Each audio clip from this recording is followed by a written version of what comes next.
అస్మద్గురుభ్యో నమ. శ్రీమతే రామాంజాయ నమ. ఈనాటి మంచి మాట.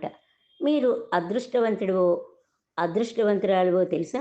మనలో చాలామంది నేను దురదృష్టవంతుడిని, నా తలరాత ఇంతే, నా బ్రతికింతే, ఇలా తమని తామే నిందించుకుంటూ తక్కువ చేసుకుంటూ మనసులోనే కుమిలిపోతూ ఉంటారు. కానీ మనం ఎంత అదృష్టవంతులమో తెలుసుకున్న సగం అనారోగ్యం సమస్యలన్నీ తీరిపోతాయి. ఎందుకంటే మనసులోని బాధలే మన అనారోగ్యానికి మూల కారణం.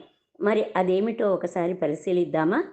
ఒకటి, ఈరోజు ప్రొద్దున్నే నీవు ఏ నొప్పులు ఏ బాధలు లేకుండా, నిన్నెవరూ లేపకుండా నీకు నీవే ఆరోగ్యంగా నిద్రలేచావంటే దేశంలో నిన్న రాత్రే అనారోగ్యం వచ్చిన 10 లక్షల మంది కన్నా నువ్వు గొప్ప అదృష్టవంతుడన్నమాట.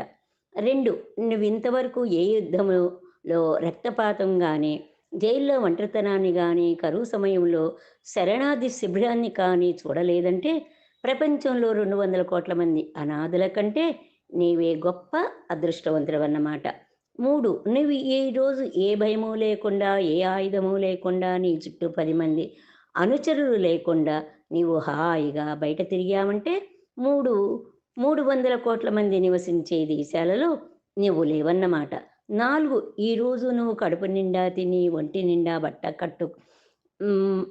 కప్పుకొని, ఓ ఇంటి కప్పు కింద కంటిని కంటి నిండా నిద్రపోగలిగితే ఈ భూప్రపంచంలో 50% మంది కన్నా నీవు అతి పెద్ద ధనవంతుడవన్నమాట. 5, నీ జేబులో ఈ రోజుకి సరిపడ్డ డబ్బులుండి, నీ బ్యాంకు ఖాతాలో భవిష్యత్తు అవసరాలకు సరిపడ్డ నగదు నిల్వ ఉన్నట్లయితే ప్రపంచంలో 8%గా ఉన్న అత్యంత ధనవంతుల్లో నువ్వొక్కడవన్నమాట. 6, నీ తల్లిదండ్రులు బతికి ఉండి వారు నీతోనే కలిసిమెలిసి ప్రేమగా తృప్తిగా జీవిస్తున్నారంటే ఈ ప్రపంచపు 15% మంది అనాథ కుటుంబాలలో నీవు ఒకడివి కాదన్నమాట. జీవితంలో అనాథలు అంటే తల్లిదండ్రులు లేనివారు కాదు.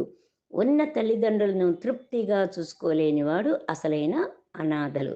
అయితే కొందరు సాకులు చెప్తూ ఉంటారు, తల్లిదండ్రులు అలాంటివారు ఇలాంటివారు అని.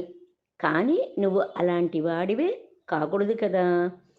7, నీవు నీ భార్యా పిల్లలను, స్నేహితులను, ఇతర కుటుంబ సభ్యులతో కలిసి హాయిగా తెల్లెత్తుకొని గర్వంగా సమాజంలో తిరుగుతూ ఆహ్లాదంగా నవ్వగలిగితే నీ ప్రవర్తన ద్వారా అందరినీ మెప్పిస్తున్నావంటే ఈ ప్రపంచంలో చాలామంది చేయలేనిది నువ్వు చేస్తున్నావన్నమాట. అదే అసలైన హీరోయిజం. 8, నువ్వు ఈ మాటలు చదవగలుగుతున్నావు అంటే ప్రపంచంలో 50 కోట్ల నిరక్షరాస్యుల కంటే నీవు అదృష్టవంతుడు అన్నమాట. 9, నీవింకా నాకు అది లేదు ఇది లేదు ఇంకా ఏదో కావాలని అసంతృప్తిగా ఉన్నావంటే నీకున్న ఆస్తులన్నీ, నీ విలువని, నీ శక్తులని, నీ అదృష్టాన్ని నువ్వు గుర్తించడం లేదన్నమాట. ఇప్పటికైనా తెలిసిందా ఈ ప్రపంచంలో నువ్వెంత అదృష్టవంతుడో? నాకు తెలిసి మన జీవితంలో తృప్తికి మించిన సంపద మరొకటి లేనే లేదు. ఇప్పటికైనా మీకు ఏమైనా బాధలు కష్టాలు ఉంటే వాటిని తగ్గించుకుంటూ ఉన్నంతలో మీరు మీ తోటి వారిని సంతోషంగా ఉంచటానికి ప్రయత్నిస్తారని ఆశిస్తున్నా. అందరం అర్థం చేసుకుంటే మరింత కాలం సంతోషంగా బ్రతుకుతాం. మనతో పాటు అందరినీ ఆనందంగా బ్రతకనిద్దాం. మన తల్లిదండ్రులు ఇంత మంచి జీవితాన్ని ఇచ్చారు అంటే మన అంత అదృష్టవంతులు ఈ భూమి మీద మరెవ్వరూ ఉండరు. జై గోవిందా.